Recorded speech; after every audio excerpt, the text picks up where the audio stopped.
নির্বাচন সময় মতো আসে এবং যায়, কিন্তু প্রায়শই সহিংসতার তিক্ত ধারা রেখে যায়। আগে বিহার এবং অন্যান্য রাজ্যে নির্বাচনী সহিংসতার ঘটনাগুলি বেশিরভাগই দেখা যেত, কিন্তু এটি পশ্চিমবঙ্গ একটি সাধারণ উদ্বেগের বিষয় হয়ে উঠেছে। হিন্দু সম্প্রদায়ের সাথে যুক্ত একটি সংগঠন হিন্দু শক্তি সেনা এই বিষয়ে সোচ্চার হয়েছে। সংগঠনটি বলেছে যে নির্বাচন গণতন্ত্রের একটি উৎসব, তবে এর জন্য কোনো সমাজ বা সম্প্রদায়কে বলি দেওয়া উচিত নয়।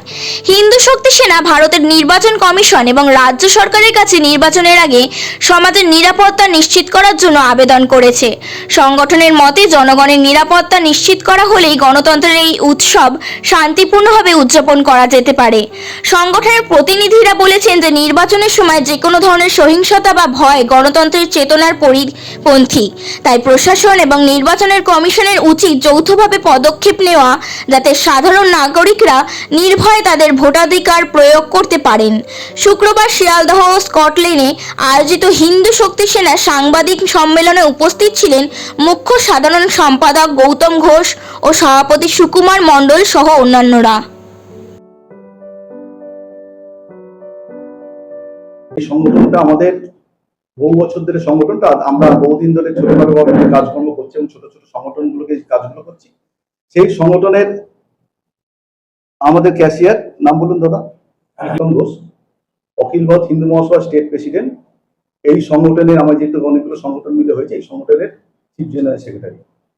তো আজকে আমাদের মূলত উদ্দেশ্য হচ্ছে আমাদের যা পরিস্থিতি, আমরা প্রত্যেকে এখানে হিন্দু এই কারণে দিয়েছি, প্রত্যেক বছর ভোট আসে, ভোট যায়, সেই ভোটের বিনিময়ে প্রচুর মানুষের ক্ষয়ক্ষতি হয়।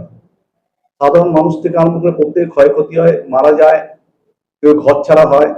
কিন্তু এটা কোনো বিশিষ্ট কিছু রাজনৈতিক মহলের সংগঠনগুলো তারা ওই তাদের রাজনৈতিক ফায়দার জন্য আমাদের ব্যবহার করে, মানুষদের সাধারণ মানুষকে ব্যবহার করে।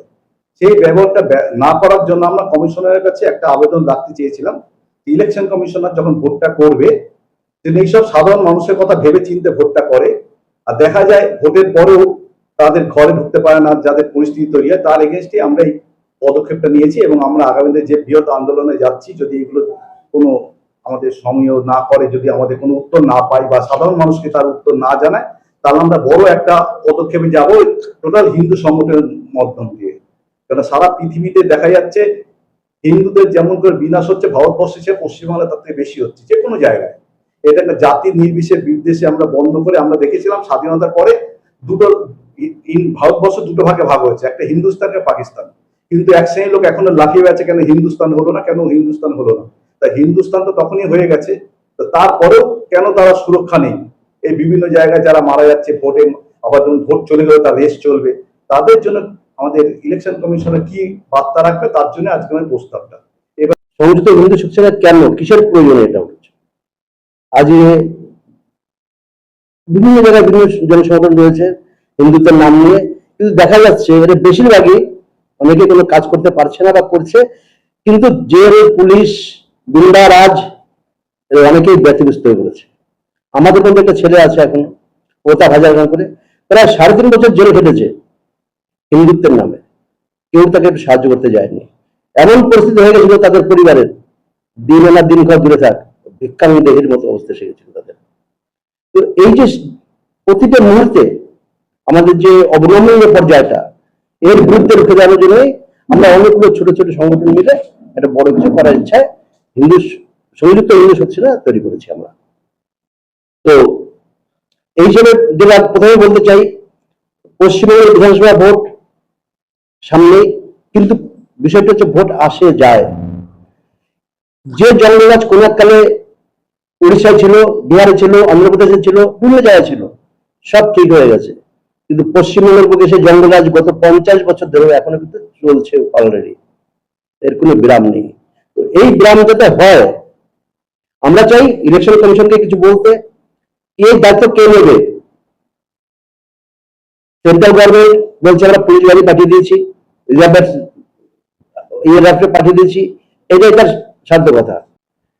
ওনার কাছে আমি বার্তা পৌঁছতে চাইছি আপনাদের মাধ্যমে, যে পশ্চিমবঙ্গ ভারতবর্ষের দায়িত্ব স্বাধীনতার আগে থেকে নিচ্ছিল এবং সেটা এখনো নিয়ে চলেছে। আপনার মাননীয় মোদীজি আপনার কেন্দ্রে যেরকম ভাবে আমাদের ওই ধর্ণা মঞ্চ থেকে বলা হয়, উল্টে দেবো। তো আমরা দেখছি সমস্ত ওয়াক বিল থেকে আরম্ভ করে CEE থেকে আরম্ভ করে সমস্ত ব্যাপারে আমাদের মাননীয় দিদি তার একটি উত্তেজন একটি সাহায্য করেছেন, ঠিক আছে, ভালো করেছেন। তো মাননীয় মোদীজি বাংলা দিল্লির দায়িত্ব কতদিন নেবে? আপনার নড়বড়ে চেয়ারের দায়িত্ব বাংলার হাতে কেন? বাংলা, আমাদের বক্তব্য হচ্ছে বাংলা শেষ হয়ে যাচ্ছে। এখানে কেন্দ্রীয় সরকারের কর্মীরা, অফিসাররা কাজ করতে পারছে না, তাদের হাত থেকে ফাইল ছিনিয়ে নেওয়া হচ্ছে। এখানে গভর্নমেন্ট মেশিনারি সমস্ত ডিপ্লয় করা হচ্ছে to hush up the evidence, যেটা আপনারা যে দেখেছেন তিলোত্তমা কেস। তো এখানে কত লোক প্রতারিত হয়েছে, নারদা সারদা কেলেঙ্কারি আরম্ভ করে, কত চিটফান্ডে কত হাজার হাজার কোটি টাকা নষ্ট হয়েছে। এই বাংলা এখন অসুস্থ আছে। এই অসুস্থতার সময় ইলেকশন করার কি প্রয়োজন আছে?